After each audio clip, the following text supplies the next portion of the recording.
1 million cubic feet నీటి నిల్వ చేసేందుకు వీలు ఉంటుంది. ఇది ప్రకాశం బ్యారేజ్ మొత్తం 3 టీఎంస్ ఇందాక చెప్పినట్టుగా నీటి నిల్వ అయితే ఇది దాదాపు దాంట్లో 3వ వంతు. ఇది ఈ రైతులకు నిరంతరం నీటి అందుబాటులో ఉంటుంది. రైతన్నల సంక్షేమం కోసం గ్రామీణ అభివృద్ధిని దృష్టిలో పెట్టుకుని మహాత్మా గాంధీ జాతీయ గ్రామీణ ఉపాధి హామీ పథకం కింద ఈ ఫామ్ పాండ్స్ చేపట్టాం. ఈ ప్రాజెక్టు ద్వారా రైతులు నీటిని నిల్వ ఉంచుకొని భూగర్భ జలాల్ని పెంచుకోవడంతో పాటు పంట పొలాలకి నిరంతరంగా నీటి వనరులను అందించుకోవచ్చు. అంటే దీనికి మీరు చూస్తే అనంతపూర్లో ఒక మంచి ప్రైవేట్ ఇనిషియేటివ్ ప్రైవేట్ వ్యక్తులు చాలా మంది చేశారు. టింబక్టు ఇనిషియేటివ్ అని.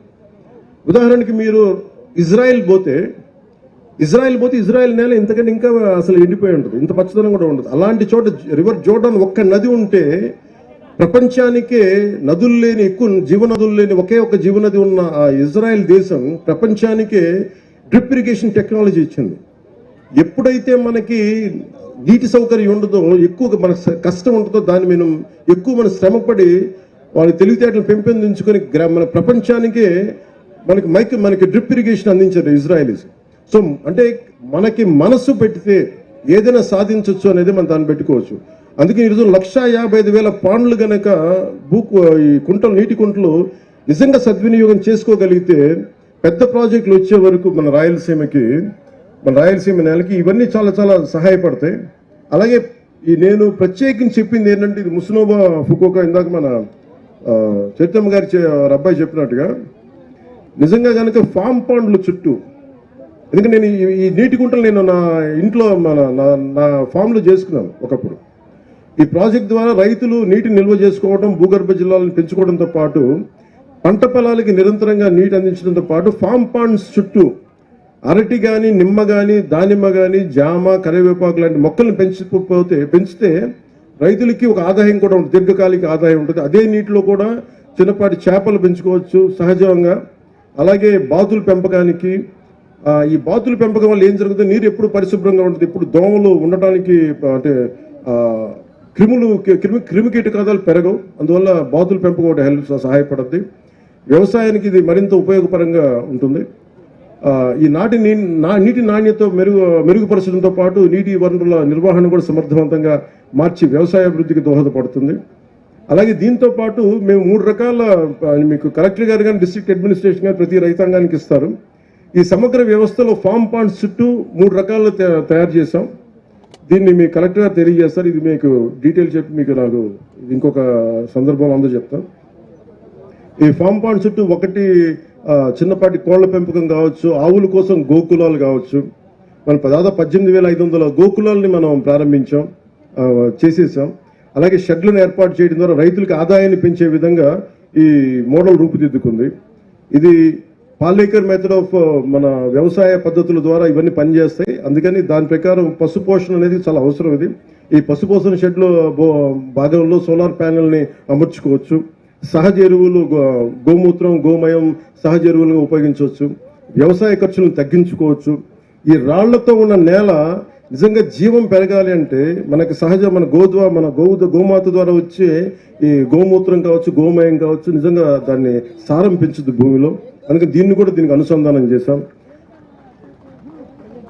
మనం కామధేను అంటాం కదా, ఆవుల ద్వారా పాల ఉత్పత్తితో పాటు గోమయం సహజ ఎరువుగా ఉపయోగించడం వల్ల భూసారం ఇందాక చెప్పినట్టు పెరుగుతుంది.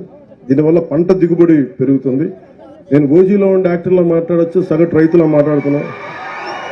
భూమి మీద ప్రేమ ఉన్నోడు ఇలాగే మాట్లాడతారు. సో పాల ఉత్పత్తితో పాటు తోటల పెంపకం, చేపలు, కూరగాయల ఉత్పత్తి వంటి వివిధ ఆదాయ మార్గాలతో రైతులకి ఒక వ్యవస్థలో ఎక్కువ లాభం పొందేలా ప్రణాళికని రూపొందించాం. ఈ ప్రాజెక్టు వల్ల నీటి వనరులు పెరిగి వ్యవసాయాన్ని మెరుగుపరిచే అవకాశం ఉంది. ముఖ్యంగా గ్రామీణ యువతకి మనం ఉపాధి అవకాశాలు లేవు నేను ఎప్పుడు వెయిట్ చేయలే. నాలాంటి వాడికి నేను కష్టపడి నేనేమనుకునేవాడు, నా పెద్ద ఉద్యోగం, నాకు ఉపాధి లేనప్పుడు సినిమాలో నాకు ఎవరు ఇవ్వలేదు అవకాశాలు. నన్ను మా ఇంట్లో చెప్పా, మీరు నాకు ఇస్తే నాకు చెప్పండి, నాకు చేయకపోతే నన్ను వదిలేసాను. నేను వెళ్ళి ఏ ఉద్యాన శాఖలు చిన్నపాటి ఒక ఉద్యానాన్ని పనిచేస్తాను, ఒక నర్సరీలో పనిచేస్తాను, కాయ కష్టం మీద పనిచేస్తాను. ఆ మైండ్ ఆ మానసికంగా సంసిద్ధత ఉన్నవాడిని. అండ్ ఎందుకంటే మీరు పని చెయ్యాలి అని కోరికున్నవాడికి, నిజంగా బద్ధకం అనేది లేని వాడికి మనకి లక్ష్మీదేవి ఉంటుంది తప్ప పక్కన నిజంగా పని చేయలేదు అనుకున్నవాడికి కష్టాలు ఉంటాయి తప్ప పని చేద్దాం అనుకున్నవాడికి ఎప్పుడు కూడా ఏది ఎదురు కాదు. సో నేను మిమ్మల్ని ఒక విషయం గురించి మిమ్మల్ని ప్రత్యేకంగా ఆలోచించమంటా ఉన్నాను. రైతన్న కష్టపడతాడు, సమర్థవంతంగా పనిచేస్తాడని, కానీ సరైన వనరులు లేకపోతే లేదా ఉన్న వనరులు సరిగ్గా ఉపయోగించుకోలేకపోతే అతని కష్టం వృధా అవుతుంది.